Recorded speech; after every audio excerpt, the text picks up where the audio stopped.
The Boston Celtics blow it up. Brad Stevens gets promoted, and Danny Ainge steps down and retires. Bang!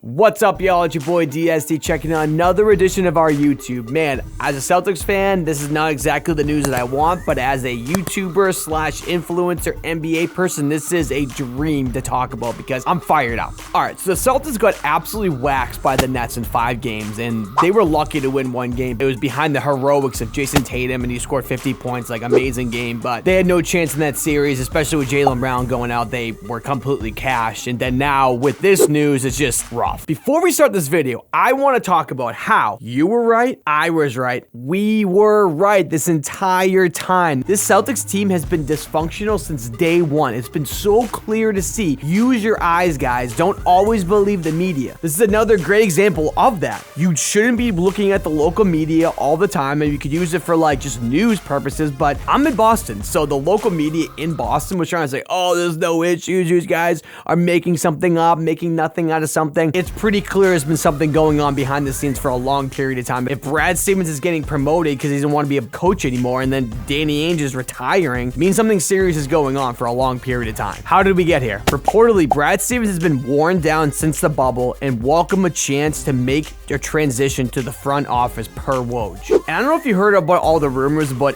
Brad Stevens to the Indiana coaching vacancy, but I'll tell you about it. It was reported that Indiana offered Brad Stevens a 7-year, $70 million contract to coach the Hoosiers. Some people believe that he actually accepted it, but Stevens later denied the report in an interview. I'm not a kid anymore. I'm a 44-year-old masshole. I swerve around others when I'm driving. I eat Dunkin' Donuts and I root for the Patriots. Now looking back at it, there was some truth to this whole report. I mean, maybe not that exact coaching vacancy, but there was stuff going on behind the scenes, because if Brad Stevens is quote-unquote worn down since the bubble, it means that this has been happening for at least a year now. I don't know. I think it was a pretty serious story at the time, and people completely dismissed it. You don't know about everything that goes on behind the scenes, but this may be something that's been going on for a long period of time now, which is why the Celtics team was so damn bad this year, because it was so dysfunctional behind the scenes. And for Danny Ainge, I think it's actually possible that he retired, but it's more likely that the Celtics gave him the opportunity to leave on his own terms. And as a Celtics fan, I feel like Danny Ainge has been on the secret hot seat for a year or so now.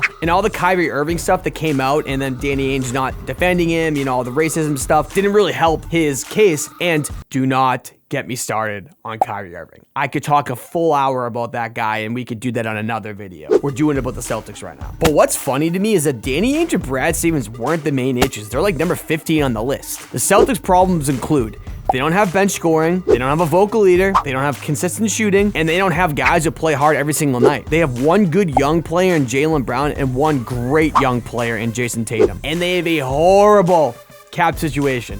But man, if you thought the Celtics were in shambles before, they're in real trouble now. Let's just add a whole new coach to the backpack full of issues this team has. There's nothing worse than being a middler in the NBA, and that's exactly what the Celtics are. They're not good enough to win, and they're not bad enough to be in the bottom of the lottery to get a good player. There's nothing worse than being right in the middle. They have some insanely hard decisions to make on this roster in the offseason, because when you see that team in Brooklyn, they have no chance of winning for the next foreseeable future. Just don't even imagine what it's going to look like if James Harden or Kevin Durant and all them re-sign there. There's no chance. If they're staying healthy, they're the best team I've ever seen. All I have to say is buckle up and enjoy the ride, because there's going to be a ton of changes to the Celtics team in the offseason. I like the Celtics a lot. They're my favorite team. I like a lot of the players, but none of them are untouchable besides Jason Tatum. Everyone else, trade them. Brown, Smart, Robert Williams, and Kemba. All of them. And do not get me started about Kemba Walker. This dude is completely cashed. It sucks because I like him a lot, actually, but he's not the same guy that he was on Charlotte. And look at Charlotte, man. They got rid of him and they got better because he was not there. I mean, I'm not sure it's exactly because of that, but it's pretty clear Charlotte made the right decision letting him walk. They bring on Terry Rozier and Gordon Hayward. Both of those guys were on the Celtics. You think that they could have been helpful this year? You never know. I was one of the biggest Kemba Walker defenders there is, but it's hard to do now because he's making me look bad. He's been inconsistent the entire season, and he just is so injury prone now. He's got nothing left in the tank. He can't even play back-to-backs, especially in the playoffs. He's really hurting the Celtics. Actually, he's literally killing them. He is an absolute net negative every time he's on the court.